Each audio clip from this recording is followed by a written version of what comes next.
तो सभी का स्वागत है लखनऊ कैंपस के ऑनलाइन प्लेटफॉर्म पर। और आज हम डिस्कस करेंगे क्लास टेस्ट 3 के क्वेश्चंस। पहला सवाल है, बच्चों के बीच 405 मिठाइयाँ इस प्रकार बांटी गई कि प्रत्येक बच्चे को बच्चों की कुल संख्या की 20% मिठाइयाँ मिली। प्रत्येक बच्चे को कितनी मिठाइयाँ मिली? देखिए, इसे सॉल्व करने के लिए आपको इस लाइन पर ध्यान देना है कि प्रत्येक बच्चे को बच्चों की कुल संख्या की 20%।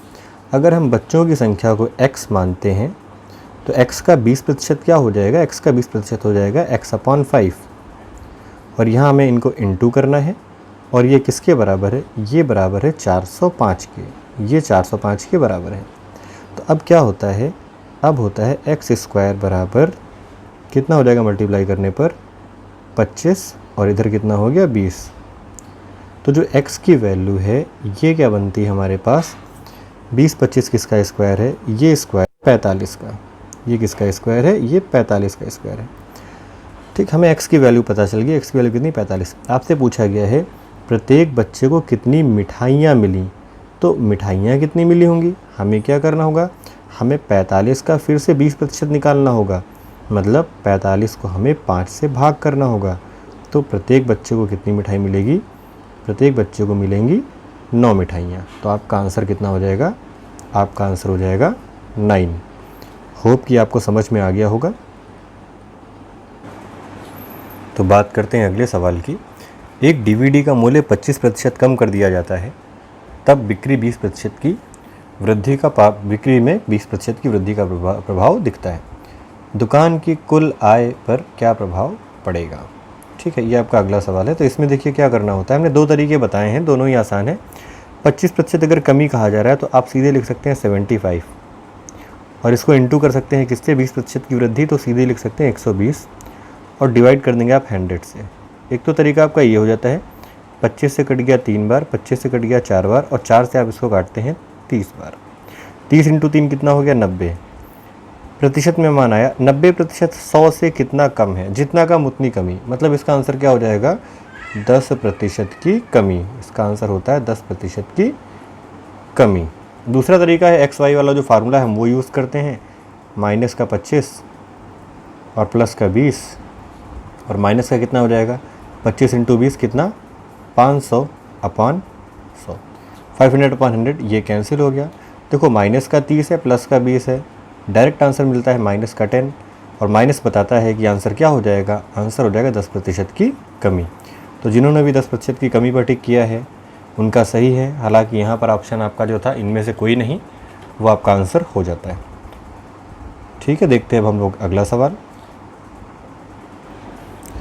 नरेश की मासिक आय रघु की अपेक्षा 30% अधिक है। देखिए, इस सवाल में 2 लोग हो गए, कौन? नरेश और रघु। तो हमने लिख दिया N और हमने लिख दिया R। नरेश की मासिक आय रघु की अपेक्षा 30% अधिक है। तो रघु की वैल्यू अगर 100 है तो नरेश की अपने आप 130 हो जाएगी। दूसरी तरफ कहा जा रहा है रघु की मासिक आय विशाल की अपेक्षा 20% कम है।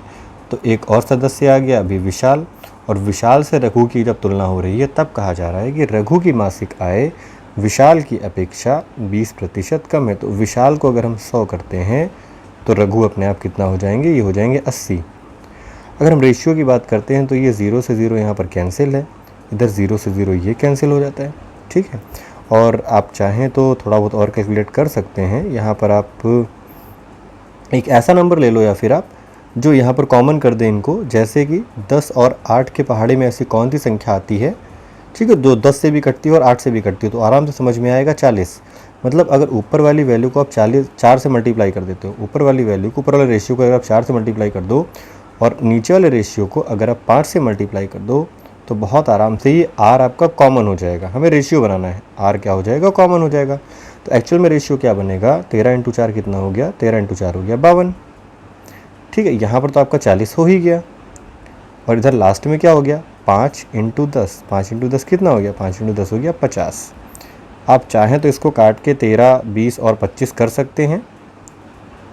अगर रेशियो बनाते हैं तो ये कटता है ना, फिर से एक बार और हम इसको काट लेंगे।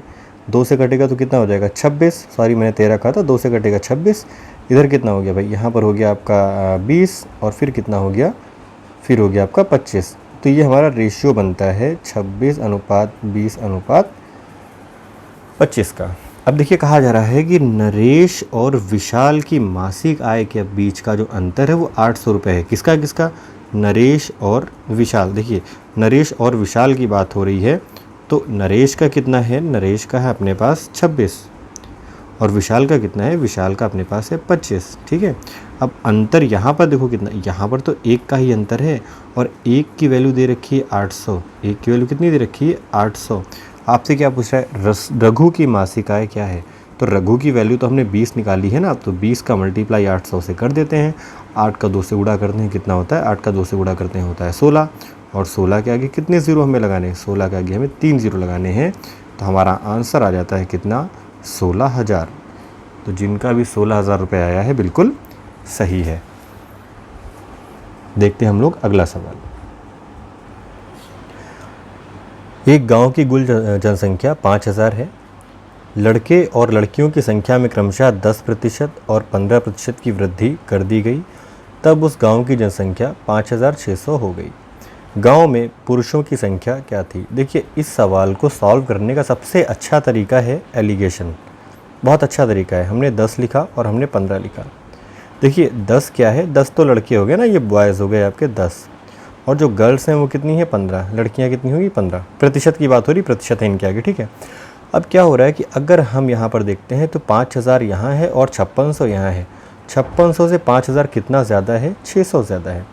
अगर हम ये निकाल लेते हैं कि 600 5,000 का कितने प्रतिशत है, तो हमको यहाँ पर एक और रेट पता चल जाता है जो हमें एलिगेशन का यूज़ करने में हेल्प करेगा। भाई 5 से ये कट गया, कितना आ गया 12। तो अभी हमको पता है कि यहाँ पर कितना रखना है, 12 रखना है। अब हम आराम से इसको क्रॉस में घटा देते हैं। यहाँ कितना आता है 3 और यहाँ पर कितना आता है 2। तो जो रेशियो निकल के आता है, रेशियो क्या निकल के आता है, रेशियो निकल के आता है 3:2। अब हमें क्या करना है, अब हमें इसी रेशियो में इस 5,000 को, जो ऊपर 5,000 लिखा है, इसको बांट लेना है। तो 3 और 2 कितना हो गया, 5 हो गया। भाई 5 से हम 5,000 को भाग करेंगे। हम क्या करेंगे, 5,000 को भाग करेंगे किससे, 5 से। तो भागफल कितना आता है, भागफल आता है 1,000। और फिर हम क्या करते हैं, 1,000 का वापस गुणा करते हैं रेशियो में। 3 में गुणा करेंगे 3,000 और 2 में गुणा करेंगे तो 2,000। हमसे पूछा जा रहा है पुरुषों की संख्या, तो पुरुषों का रेशियो कितना है, देखिए पुरुषों का रेशियो है 3 और 3 में हम 1,000 का गुणा करते हैं तो हमारा आंसर आता है 3,000। तो जिन्होंने भी 3,000 पर मार्क कर रखा है बिल्कुल सही है। देखते हैं हम लोग अब नेक्स्ट क्वेश्चन। 80 प्रश्नों की एक परीक्षा में प्रत्येक के 1 अंक हैं। देखिए अगर 80 प्रश्न आपको सॉल्व करने हैं तो 80 अंक आपको मिलेंगे, लेकिन सवाल में कहा जा रहा है कि उसको क्या करना है, जो भी अर्पित है, अर्पित को क्या करना है, कुल परीक्षा में सही उत्तर 75% ही करने हैं। मतलब साफ है कि 80 का अगर आप 75% निकालते हैं, जो कि होता है 3/4, तो वो कितना हो जाएगा, वो हो जाएगा 60। वो कितना हो जाएगा 60। मतलब 80 क्वेश्चन करने हैं और उसको 60 अंक प्राप्त करने हैं। ठीक है, ये क्वेश्चन है आपके और ये क्या है, मार्क्स है। अब कहानी ये होती है कि 80 को 2 पार्ट में यहाँ पर कर लिया गया। भाई पहले के जो 40 प्रश्न हैं उसका उसने 65% सही कर रखा है, 65% तो सही कर रखा है, जो कि कितना होता है 26। तो जो दूसरा 40 है उसमें उसे कितने सही करने हैं, ठीक है, उनका जो है आपसे प्रतिशत पूछा जा रहा है ना। 65% सही उत्तर है, 40 प्रश्न में कितना प्रतिशत पूछा जा रहा है आपसे। तो यहाँ पर कितना परसेंट सही होगा ये पता करना है। देखो 60 क्वेश्चन टोटल सही करने हैं, 60 में से 26 तो उसने पहले ही कर लिए हैं। तो अगर ये 26 हम यहाँ पर लेस कर देते हैं तो प्रश्न बचते कितने हैं भाई, प्रश्न बचते हैं हमारे पास इधर 4 और इधर हमारे पास 3, 34 प्रश्न और बचते हैं। 34 प्रश्न कितने में सही करने हैं, 40 में सही करने हैं। तो कितने प्रतिशत हो जाएगा, तो प्रतिशत निकालने के लिए हम क्या करते हैं, 34 को ऊपर रखते हैं और ये जो 40 है इसको हम नीचे रखते हैं और गुणा कर देते हैं हम 100 से। तो ये 0 0 कैंसिल हो जाता है, 2 से कट गया 2 बार और 2 से कट गया ये 5 बार और 2 से ये कट गया 17 बार। तो हमारा आंसर आ गया 17 × 5। 17 × 5 कितना हो गया, 17 × 5 हो गया 85, 85%। तो जिन्होंने भी 85 को मार्क कर रखा होगा बिल्कुल सही है हालांकि ऑप्शन में 85 नहीं है, तो हमारा आंसर क्या हो जाएगा, इनमें से कोई नहीं। ठीक है, अब हम लोग देखते हैं अगला सवाल। देखिए अगला जो क्वेश्चन है वो चुनाव वाला है कि एक कॉलेज के चुनाव में दो व्यक्तियों के बीच चुनाव लड़ा गया। एक प्रत्याशी कुल वैध मतों का 55% मत प्राप्त करता है, 15% अवैध थे। यदि कुल मत 15,200 थे तो द्वितीय प्रत्याशी द्वारा प्राप्त किए गए वैध मतों की संख्या थी। देखिए कुल मत दे दिए गए 15,200। अब सारी कहानी इसी में है, क्या करना है, 15,200 इनका 15% अवैध हो गए। अगर ये 15 अवैध हो गए तो वैध कितने बचे, वैध बचे 85/100। और अगर एक को मिलता है 55 तो दूसरे को कितना मिला होगा, बात हो रही है, देखिए बात हो रही है वैध मतों की। वैध मतों में एक को मिलता है 55 तो दूसरे को मिला होगा 45। बस डायरेक्ट मल्टीप्लाई करना है, ये 0 0 कैंसिल हो जाते हैं और 5 से कट गया ये 17 बार, 5 से कट गया ये 20 बार, 5 से कट गया 4 बार, 5 से कट जाता है ये 9 बार, और फिर 4 से इसको हम कैंसिल कर देते हैं 3 बार और 8 बार। अब 38 का, 17 का और 9 का जब आप मल्टीप्लाई करते हैं तो बहुत आराम से आपका आंसर आता है 5814। तो जिन्होंने भी मार्क किया है 5814 पर बिल्कुल सही है। चलिए अब देखते हैं हम लोग अगला सवाल। दो संख्याएं इस प्रकार हैं कि वे तीसरी संख्या की क्रमशः 40% और 50% हैं। पहली संख्या दूसरी संख्या का प्रतिशत है। देखिए तीन संख्याओं की बात हो रही है और यहाँ पर बात हो रही है प्रतिशत की। तो दो संख्याओं की जो तुलना है क्रम से, कौन कौन सी पहली और दूसरी संख्या की जो तुलना है, जो पहली दूसरी संख्या की तुलना है वो किससे हो रही है, वो हो रही है तीसरी संख्या से। तो तीसरी संख्या अगर हम 100 लेते हैं तो पहली हो जाती है 40 और दूसरी हो जाती है 50। सीधा सीधा हिसाब किताब है। पहली संख्या दूसरी संख्या का प्रतिशत है। देखिए पहली संख्या दूसरी संख्या का किसके बाद है, सेकंड के बाद है। तो का कितने प्रतिशत है वाला कॉन्सेप्ट आपने पढ़ा हुआ है। तो 50 को हम क्या करेंगे, अपॉन में रखते हैं, बटे में। पहली संख्या हम कहाँ रखेंगे, ऊपर, और गुणा कर देंगे हम किससे, गुणा कर देंगे 100 से। तो बहुत आराम से हमारा आंसर आता है 80%। ठीक है, जिन्होंने भी मार्क कर रखा है बिल्कुल सही है, 80%। देखते हैं हम लोग अगला क्वेश्चन। तो नेक्स्ट क्वेश्चन में कहा जा रहा है कि मंगेश अपनी मासिक आय का 17% परिवहन पर खर्च करता है। वह अपनी मासिक आय का 25% घरेलू कार्यों पर खर्च करता है और अपनी मासिक आय का 36% मेडिकल में खर्च करता है। देखिए शेष का वाला कॉन्सेप्ट इसमें नहीं है। मतलब साफ है कि जितना भी प्रतिशत है हमें सबका टोटल कर लेना है। 17%, 25% और 36%, और इन सब का टोटल अगर हम करते हैं तो हमको मिलता है बेटा 78। देखो 78% अगर खर्च हो जाता है तो बचत कितनी है, बचत है 22%, और 22% का मान सवाल में दिया गया है 10032, 10,032। और इनकम कितनी होती है, इनकम होती है 100%। तो हम 100 से मल्टीप्लाई कर देंगे। तो अभी क्या होता है, 22 से हम इसको काटते हैं, 11 से कटता है ये 2 बार, और 11 से ये कट जाता है, 11 से 9 बार जाएगा, फिर 11 से 1 बार जाएगा, फिर 11 से 2 बार, और 2 से फिर ये कट जाता है। ठीक है, 2 से कट गया 4 बार, फिर 11 हो गया इधर, 2 से कट गया 5 बार, और 2 से कट गया 6 बार। तो हो गया कितना, 456। अब 456 के आगे ये 100 वाले 2 जीरो लगा दो, तो आंसर हो जाता है 45600, 45,600। जिन्होंने भी मार्क कर रखा है बिल्कुल सही है। चलिए देखते हैं हम लोग अगला सवाल। एक परीक्षा में 30% अभ्यर्थी इतिहास में असफल हुए। देखिए कैटेगरी का ध्यान देना है, यहाँ असफल है। 27% अभ्यर्थी भूगोल में असफल हुए, यहाँ भी असफल है। जबकि 15% अभ्यर्थी दोनों विषयों में असफल हुए। जिन्होंने भी परसेंटेज पढ़ रखा है, हमने बहुत प्रैक्टिस कराई है कि हम 30 को और 27 को प्लस करेंगे और 15 को उसमें से क्या करेंगे, लेस करेंगे। ठीक है, तो 30 और 27 अगर आप जोड़ते हैं, सीधे घटा लो ना, या 30 से अगर आप 15 घटा लो तो 15 बचेगा, और वो 15 27 में जोड़ दो तो 27 और प्लस 15, ये क्या हो जाएगा 7 5 12 और 2 और 1 3 और 1 4 42। देखिए 42% जो है ये क्या होगा, ये हो जाएगा फेल।